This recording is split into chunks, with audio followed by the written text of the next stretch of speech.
to cleanse herself from the idols of her father's house. She did not identify with Egypt. I don't know what I can say.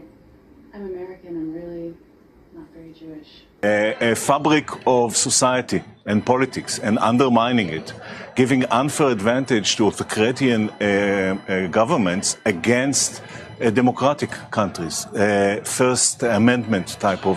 That's already happening? That's already happening. You're seeing the polarization in countries that allow for the First Amendment and protect it, which is great. Is that you cannot ever watch someone treat everyone terribly and think that that doesn't mean they'll do the same thing to you under the right conditions. You know what I mean?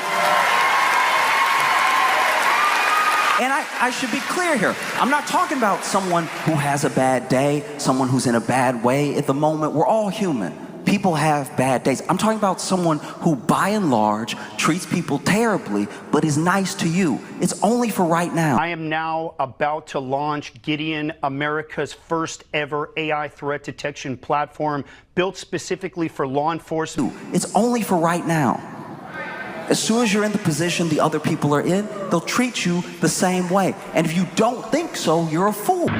What Israel has supplied the Guatemalan military has been a computerized system of tracking people.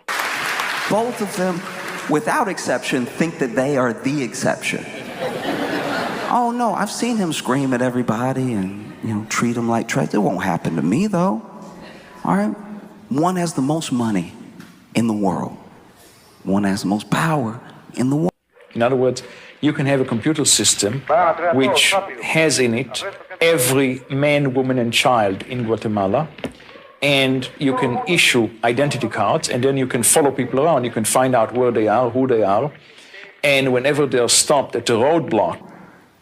But neither one of them have respect for anybody. And the three things that men like them seek, and I think that they seek them because maybe they're the only things that they care about, or maybe they truly believe that if they get these three or enough of them, everything else will fall into place. But men like these men are obsessed with money, power, and respect. You can track them immediately, and then you can arrest them. They may disappear. They may never be seen alive again, thanks to this computerized system. You can have all the money in the world, you can have all the power in the world, but a lot of people conflate fear with respect.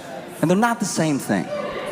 You can be afraid of what someone could do to you with all of their money. It doesn't mean you respect them. You can be afraid of what someone can do to you with all of their power. It doesn't mean that you respect them. And you know it because as soon as the money is gone, the respect is gone. As soon as the power is gone, the respect is gone. And Buenas tardes. Buenas tardes. Aquí venimos. Vengo yo a interpretar esos muchachos. Cargamos una lista. We have a list. Y si aparecen en esa lista, if they're on the list, entonces mueren. They die. And there are plenty of people. There are plenty of people I've known growing up in my life, men that I looked up to who did not have any money. And they didn't have any more power than enough to control themselves, but I respected them because of how they treated people. It scrapes the internet 24/7 using an Israeli-grade ontology to pull specific threat language and then routes it to local law enforcement. How they carried themselves, and respect is the one thing, one of many.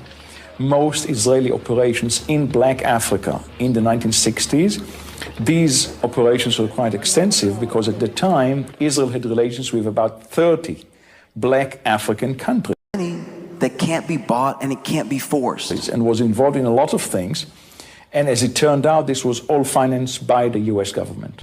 It's a 24/7 detective. It never sleeps, and it's going to get us in front of these attacks. Would it have picked up on this, do you think? 100%. One product of this relationship was the man who would become the dictator of Uganda, Idi Amin. He received military training in Israel. And I know it's difficult to hear, but it's time to limit the First Amendment in order to protect it.